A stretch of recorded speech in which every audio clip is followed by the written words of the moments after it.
Yo, crypto nation and mining family, what's going on out there? And let's just dive right on into it, make this as quickly as we can.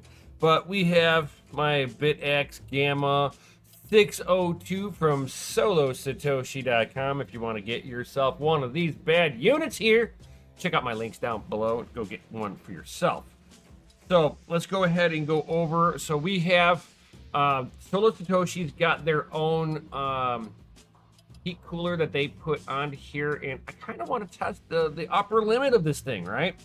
So my biggest holdback in this form right this second, I think, is let's try upgrading and putting a fan under the back of this. What did I do? I 3D printed one. So it is different than the one that I got from Crypto Cloaks.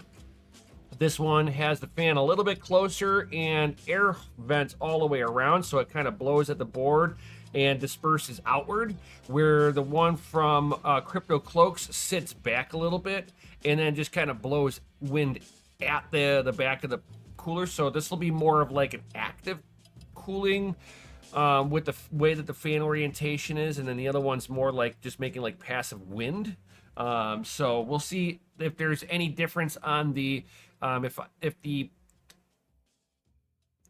voltage regulator stays cooler with this on there. If it does, I'm gonna make me another one of these. And to show you guys, this is a stock Bitaxe cooler. This is the one that originally comes with the OG one, right? And then this is the one that Solo Satoshi comes with. So it's like about a 1/4 inch taller, with more individual vertical style cone like rods coolers instead of the fin stack. It's got rods on this one, so we'll see how well this one really stacks up.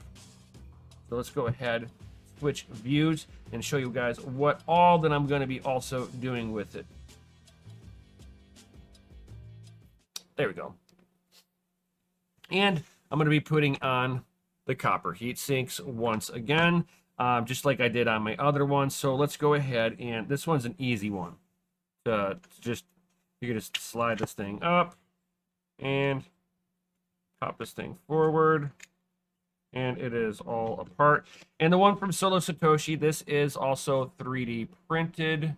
At least that's the way it looks for me. Oh yeah, this has got to be 3D printed. Yeah, I see the layer line, so they got a good 3D printer, that's for sure. But we're updating it. We're going to this, and it's going to give us way better cooling onto the back of this. But before we do that, I want to put the provisions on here that will allow everything to stay a little cooler yet. And that's what we're going to do now. And so right here, so you see the inductor here. This is just copper coils. Right next to this thing, this is your voltage controller. This is something that you want to make sure you are going to cool.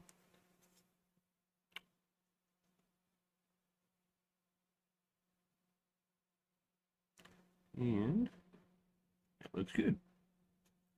Unless there's another one, maybe a little like a long one that I can put on there. One a little bigger than that. One that I saw. Let's see here. What about you? What about you? You're huge. Are you going to actually lay on that? No, I don't like that. That's too grande. That's too big. Oh, let's see you. Right? Is that bigger, or no? It's the same thing. No, actually, no. It's a pinch bigger. We're gonna check out this one on there.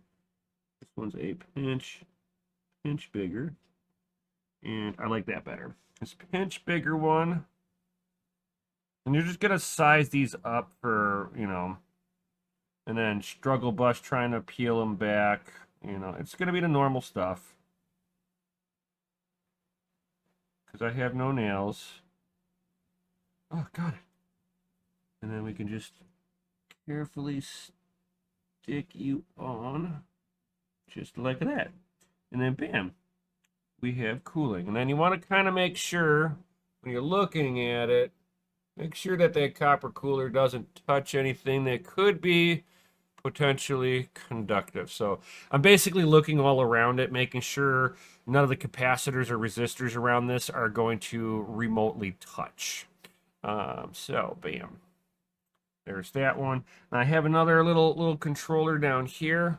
We're gonna put another cooling pad on there, just because we can, and we'll put one of the smallest ones that I can put onto here.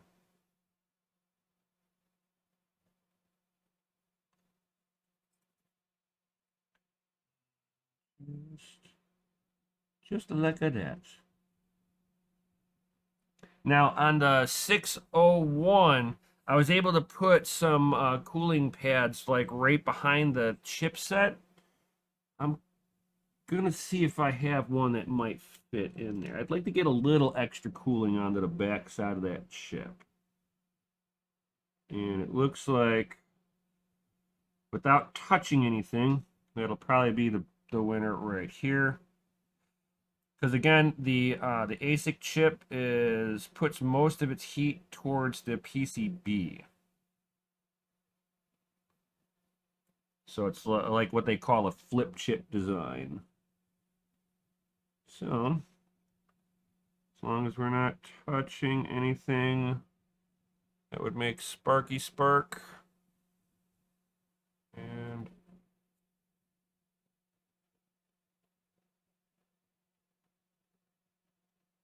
we are good. Bam. So just like that. Now we have our power that comes in right through here. I'm going to put a little bit of a cooler on this side of that. Let's see here. But I want to make sure that I'm not going to touch anything at the same time.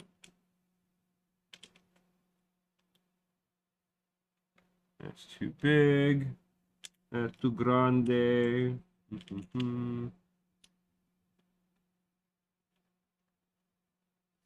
So I will put you here. Yeah, okay, so we're gonna do this one.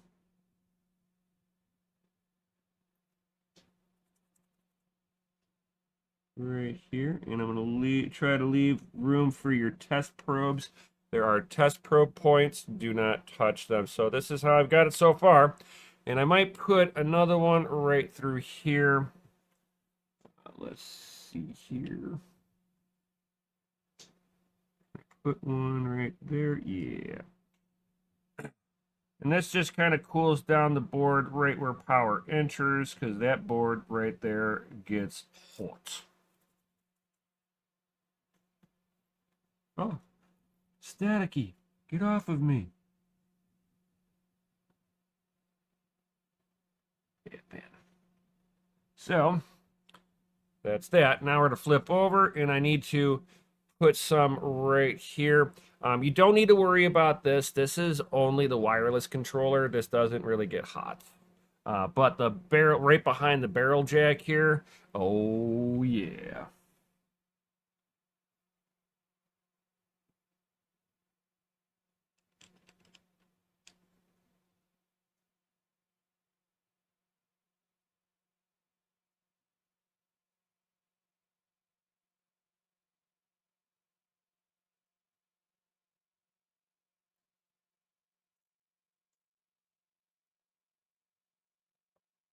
Get off of me. All right, here. And again, make sure that you don't touch anything that's not supposed to be touched. And bam. Now I'm gonna also put one little one right on the end of the axe here, just because I know that little section there, like right above the axe, Gets a little warm there too on the board side. And we're gonna go ahead and just solve problems here before they are a problem. And there are test pads here that are next to, like, right down here. Make sure that those test pads are not being touched. And we are good. So, bam. That is pretty much everything that I would want that would need to be really cooled down. This here, it looks like a little chip, but this is, if my camera will focus, is an and or gate. You'll see like three leads in, 2 out. This is like an and or gate. I wouldn't worry about cooling that. That's typically not something that needs to be cooled. And I was making sure I had some screws to go into here.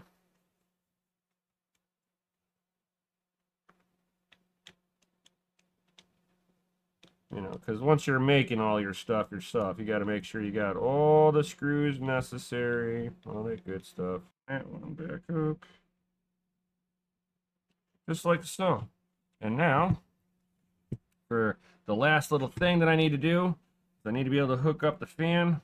And I've got my little Maxwell fan splitter here. And we'll go ahead and hook the fan splitter up here. And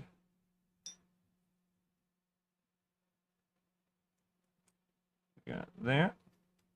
And then I've got that. So bam. And that's all it is. And we'll see if this actually has better cooling. All right. So we can see here that just doing what I've done has absolutely helped. Before, at the same level, we were sitting at 65C on the ASIC chip temp, and we were sitting at 7980C on the voltage regulator temp. As you can see, this is a dramatic improvement, and we haven't even done anything with the front ASIC chip cooler itself. This is still running the Solo Satoshi's in-house cooler. So this is a dramatic improvement up over what it was originally shipped with no rear copper cooling on the back of this thing or anything like that. So I mean, you guys are wanting to do this yourself. This is a super easy, simple upgrade. If you're like, hey, I don't want to mess with it, I just want to buy one, hey, just talk to me. I'll get it a Bitaxe for you and modify it, ship it right to you. And all you got to do is plug it in and point it to a pool, put your Bitcoin wallet in there, and go from there. Definitely hit me up in Discord directly. I will not contact you. You'll have to initiate that conversation with a little old me. You want to get into Discord? Links are down below. So let's go ahead, and since I now have more thermal headroom, we can sit there and bump the voltage up maybe a little bit here. What do I have the voltage setting at right now? I got it at 1275, and I know with a good proper cooling on it, we can easily get it to do 1300. Let's see what it does at 1300 millivolts on the core package, which that will bump that up to, I think, 1.29 volts. Yeah, 1.29 volts measured at the ASIC. So let's see what this does. So yeah, just a little cooling on the backside. And again, I put that little cooler that's right behind the ASIC chip temp, and the fan's right there. It's like, how much is that helping me right now? It's got to be helping me an astronomically amount. And I don't think that I'm going to ever see the voltage regulator temp ever get out of control ever again. I'll be surprised if we see 75C now. Be very, very, very surprised. And I do like that the stand that I made for it. I definitely want to try to find like a different set of screws than what I used on there. There were screws I used were just a pinch too big, which is fine, but definitely can do a little better with that aspect. And it's just a matter of going to the hardware store. I was just grabbing what I had here at the house, and it seemed to work just great, actually. So yeah, so now we're sitting at 60C or 59C at the voltage regulator temp, and we're at 62.5 C on the ASIC chipset. And we still haven't, I haven't even, all I did was just bump the voltage up where I know that now the voltage regulator can handle, because we got active cooling on it. Awesome. So let's go ahead and swap over here. And we're gonna bump this up a little bit. We want to see where the temperature threshold really is. We're not gonna see big numbers. It's not gonna be like the like my other one that's got the ice tower cooler on there. But I'm curious to see what it really can do.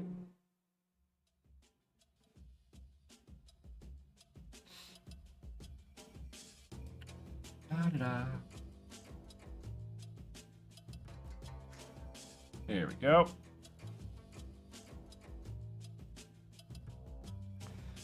Come back online now.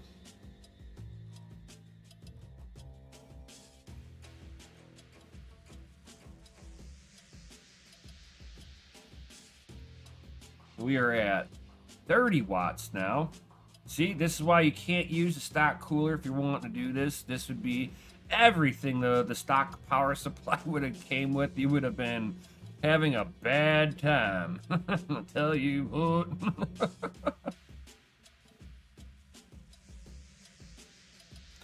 And now we should start seeing some a little bit more heat on the ASIC chip temp. This is where you start leaning into the limitations of the ASIC chip cooler itself. Once it hits full saturation of heat, it's pretty much your whatever the performance is from that point is where you're going to be at.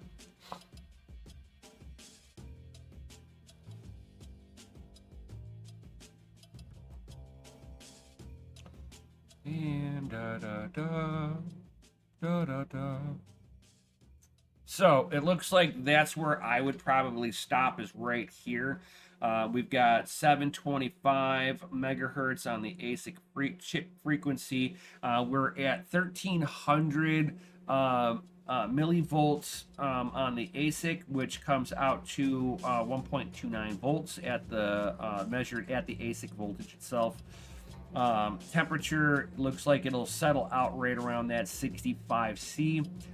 Voltage regulator temp went from, you know, at we would have been clean into the almost 90C range if I would have not put any kind of cooling for the voltage regulator. So even the little Raspberry Pi copper coolers, they do absolute wonders with a little fan on there. Absolutely Gucci over there. If you guys are looking to see what my parts were and all that stuff, it's just the Noctua, what is it, the 60 millimeter fan that is 5 volt. That's all you need for the Bitaxe. Everything on the Bitaxe Gammas are 5 volt reference.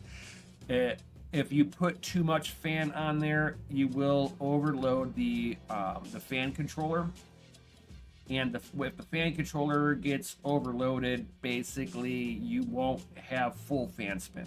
It's not like it's going to shut down on you. It's just going to utilize all the everything that it can put out, and your fans will start spinning slower, which means, you're going to have heat creep, all that stupid stuff. So let's keep it nice and simple for you. It's like if you're not changing out the cooler and you're just putting some active cooling on the voltage regulator, you can do 1300 millivolts on the core voltage at about 725 megahertz on the ASIC chip frequency, and it's going to live life beautifully. We're sitting at 64.8 64.5C. Voltage regulators holding tight at 62C. We've got 8,000 RPM on the fan for full fan speed. So this thing is actually living life very nicely. And what is our expected hash rate at this point? We're just under 1.5 terahash. So we are getting a 20% bump of performance by just putting some active cooling onto the backside. We haven't even really done anything to the ASIC chip itself, so hurrah. So if you guys got any comments or questions, certainly drop them in down below. If you need to get a hold of me directly, check out the Discord links down there too. If you would like to pick yourself up one of these Bitaxes, check out my affiliate link down below for Solo Satoshi. Grab yourself one today, guys. And with that being stated, thank you all for being here. Peace out, stay savage, may your watts be low and your hash be high. I'll see you on the next one. Yo.